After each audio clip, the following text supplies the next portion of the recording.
in Wurm. When you first connect to the server, you give it a moment to load. Once it loads everything around you, you can walk around. You'll probably see something similar to this, which is a tutorial, which can still be complicated for some players to actually use. Do not close it out from here. You'll just go to next, next, next, and then close tutorial. Once you've done all of that,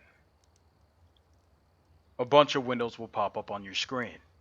Not all of them will be there. It's going to be very important that you set up your interface for gameplay. Press the escape button. Go to HUD settings. The thing that we're going to turn on is the chat window.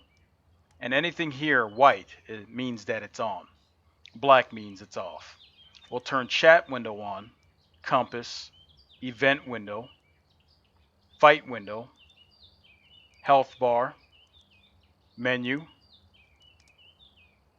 mission progress, target window, select bar, timers, tool belt, skill tracker, and status effect. Once that's done, I could explain everything here that you see. Green bar is going to be your stamina bar. Blue bar is going to be your thirst. This green bar right here is food. Below that, you'll have four colors: calories, carbs, fats, proteins. Below that, mission progress, fight options. When you get into a fight, fight options will increase and you'll be able to select further options. No target is who you're targeting for combat. This box here is what you have selected. When you left click on something, it shows you what you have selected. For example, I could left click on the cobblestone, then I could hit track. I could then read the event log at the bottom. I find no tracks. At the top, you'll have your brown bars or your menu tab. If you click skills, it shows you all the different skills in the game. And it covers anything from swords to fighting to necro, different type of thievery, stealing, lock picking, traps, even different type of war machines. If you ever get confused, you can always right click and find on Wurmpedia. It'll pop up in your web browser. You then have your inventory. Inventory shows all the items that you have, quality, damage, and weight. Quality determines how well a tool or item does its job, and damage, everything takes damage with time. If it reaches 99 or 100 damage, the item disappears from the game. You can also organize your inventory by right-clicking, going to add group. For example, I could name this tools.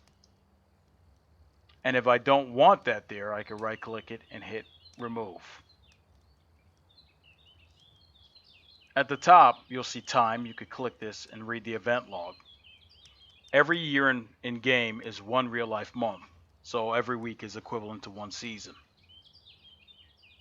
We could then go to character screen and pay attention.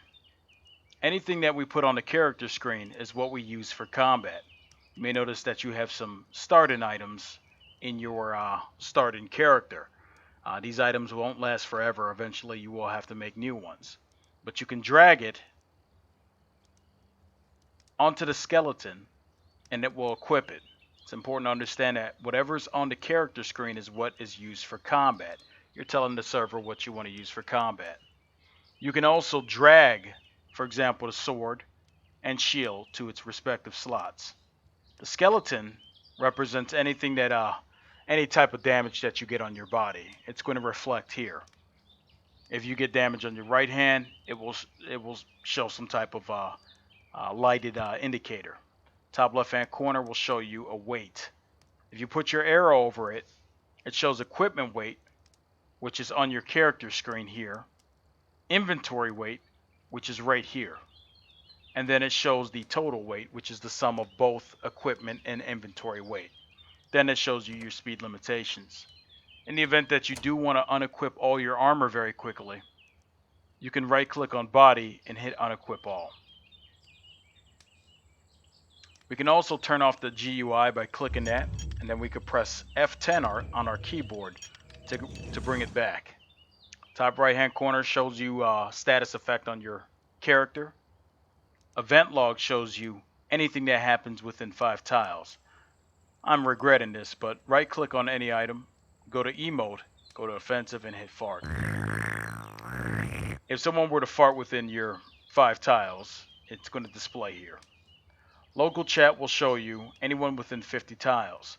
Your local chat may look a little bit different than mine's. Yours should be displaying here. Mine's is set up a little bit differently. But anyone you see in local chat is within 50 of these tiles, and these tiles are represented by this graphical representation. You can also type to them, or you could type in help, and if you're close enough to a guard tower as such, the guards that come rescue or run to your aid. Then you have the GL and then the actual faction that you belong to. These channels are global, so no matter where you're at on the server, any one part of your faction can see your messages. We have the, I believe, 16 boxes. The first box is climb. If you turn it on, your character could climb up the steepest side of a mountain at the expense of stamina. And if you run out of stamina, well, I don't need to tell you what happens. Faith and lawful, represented here, they're yellow, meaning they're on. It's very good to keep these on.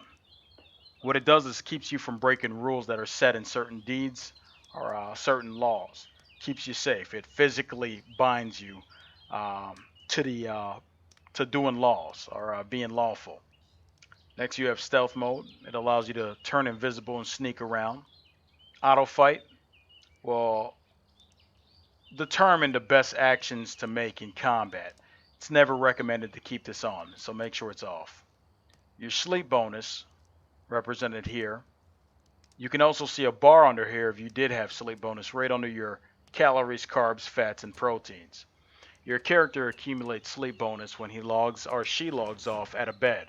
The longer that you're off and not playing the game, the more sleep bonus you accumulate. When you accumulate sleep bonus, you could turn on sleep bonus from this button, and during that time that it's activated, all skill gain is going to be times 2. Quiver slot and backpack slot is if you had those. You obviously have a backpack when you start. You could click it and hit open.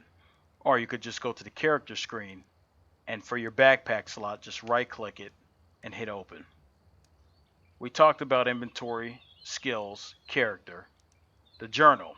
If you ever feel lost, confused, cold, wet, or scared, you can always come back here to the journal, and it shows you, if you double click, some of the more interesting parts of the game. You can complete these to try to get objectives done and get some type of reward and karma, but ultimately it's just to show you how to play the game. Very good tool. Next is the most important box I'll speak to you about, which is the crafting box. Under crafting, and with your inventory open, you can drag, we'll say that you had a log. You can drag a log into one of these boxes and one of your saws or another tool from your inventory into another box. It will show you all the items that you can make on the right, and you could click it and hit create.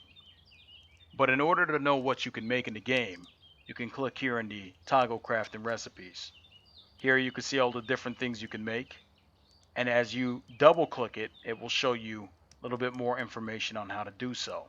Or if you want to find something more specific, you can erase it at the bottom left right there, and I could type in, for example, mallet, and it shows me how to make that in detail. We then have the cooking box, and it shows us all the different things that we can actually make. The map button does not work. This map does not reflect the game that we're playing in. This is for something completely different. We have a custom map.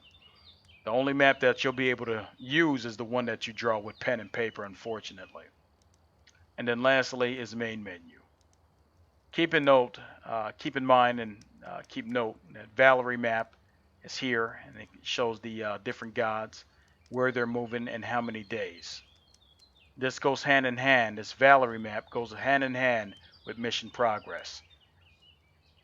So that was covering the interface. I hope that was useful. Um, Tutorial 3 will cover basic gameplay.